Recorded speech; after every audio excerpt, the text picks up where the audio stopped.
one of the reasons I thought I could be able to learn how to park ski in my 50s is the new levels of creativity, which is what park skiing really requires. It's about the creative interpretation of terrain features with your body, especially the way we were approaching it. So I was like, okay, I've got some advantages here, but if you really want those skills, they're not automatic. So in psychology, psychologists like to talk about things called moderators. It's an if-then condition. If you do this right, you get this. If you do this right, you get this. And it turns out in adult development, there are some really big psychological hurdles we have to clear if we want to enjoy the second half of our lives, if we want to access to these superpowers, if we want access to flow over time. By age 30, it's really important to have mostly, not 100%, but mostly solve the crisis of identity. You got to know who you are in the world. What are your values? What are your strengths? What are your weaknesses, right? And how are you going to put that together in a way to live?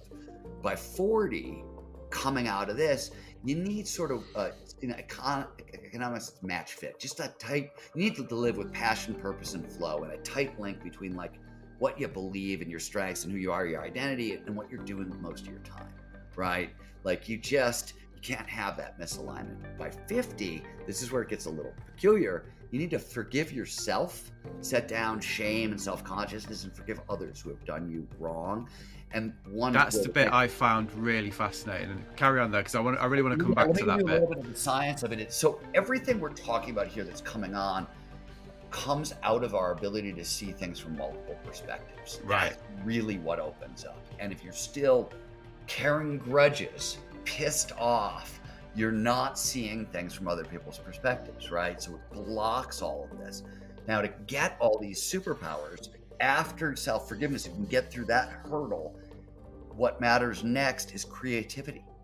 So creative thinking, whether it's, physical creativity, I'm going skiing in the terrain park and I'm doing creative things, or, I'm writing, doesn't matter. Cooking, coding, doesn't really matter. But creative thinking unlocks these skills. So you need a lot of that in your 50s.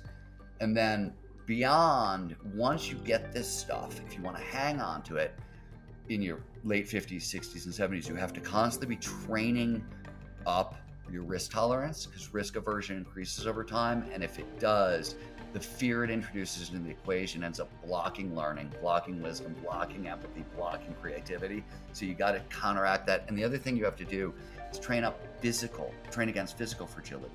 Because what good is a supercharged brain if your body's starting to fall apart? And physical fragility requires training 5 categories of fitness: strength, stamina, flexibility, agility, and balance. They all decline over time. We have to train all 5. There's very specific, like the World Health Organization knows how much time you're supposed to spend each week training all those things.